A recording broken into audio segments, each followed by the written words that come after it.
BRS ఆస్తులపై enquiry చేయాలి. ఆ పార్టీకి అంత పెద్ద మొత్తంలో ఎలక్ట్రానిక్ బాండ్స్ ఎట్లా వచ్చినాయి? మంత్రి వివేక్. ఇది సిగ్గుచేటు వార్త. ఈడ ఉన్నది చదివి మీకు వినిపించడానికి ఈడ నిలవాలే నేను. మరి ఎందుకో మీ రేవంత్ రెడ్డి ఎందుకో క్షమిస్తున్నాడు? చెప్పవు ఎందుకో? మంత్రి వివేక్, ఘోష్ కమిషన్ నివేదిక రిపోర్ట్ తెచ్చినావు కదా, వచ్చింది కదా బయటికి, ఎందుకు మరి జైల్లో వేయలేదు? ఎన్ని రోజులు అవి బటవాయి ముచ్చట్లు నాకు అర్థం కాదు. ఎన్ని రోజులు అంటున్నా. ఆయననేమో క్షమించిన వాళ్ళ పాపాన వాళ్ళే పోతారు అని ఆయన అంటాడు, మీ ముఖ్యమంత్రి రేవంత్ రెడ్డి. నువ్వేమో ఎంక్వైరీ చేయాలా? ఏంది ఇది? నాకు అర్థమైతే లేదు మరి. ఆ పార్టీకి పెద్ద మొత్తంలో ఎలక్ట్రానిక్ బాండ్స్ ఎట్లా వచ్చినాయి? మంత్రి వివేక్ చెప్తున్నాడు.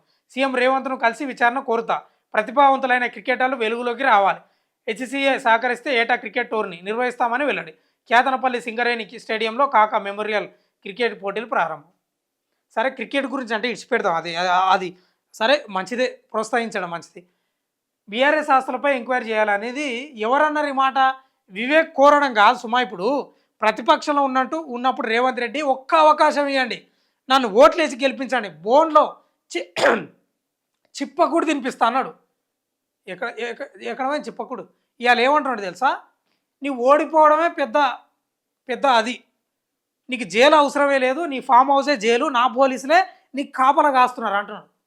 చెప్పులే బూట్లు వేసుకున్నా, చెప్పు తీసుకొని కొట్టుకుంటుంటే నేనే ఇంకా ఏం మాటలు, ఏం కథ? అది నోరా మోరా? ఇప్పుడు ఫామ్ హౌసే చేయాలంటే ఇప్పుడు కేసీఆర్, ఈయననేమో ఎంక్వైరీ చేయాలని ఈయన మంత్రి వివేక్ చెప్తున్నాడు. నేను అనకూడదు కానీ అంటున్నా, సిగ్గు శరాలు ఉన్నాయా ఏమన్నా ప్రభుత్వాలకు, నేతలకు ఉన్నాయా? ఏం తమాషనా? ఇక్కడ చదివి మీరు ఇచ్చింది చదవనిక కాదు, తుప్పడ తీస్తాం అనుకున్నామేమో, కానీ నీకు దమ్ముంటే ఆస్తులపై ఎంక్వైరీ చేసి జైల్లో కూర్చోబెట్టు చట్టబద్ధంగా. ఇవ్వనికి చెప్తారా ఈ బటవాయి ముచ్చట్లు? నువ్వు కొట్టినట్లు చేయి, నేను ఏడ్చినట్లు చేస్తా. ఇలా క్షమిస్తున్నావు, ఎందుకు క్షమిస్తావు? తెలంగాణ ప్రజల సొమ్ము దోసుకున్న ఎందుకు క్షమిస్తావు అంటున్నా? నీ రాజకీయ స్వాలాభం కోసం కాదా?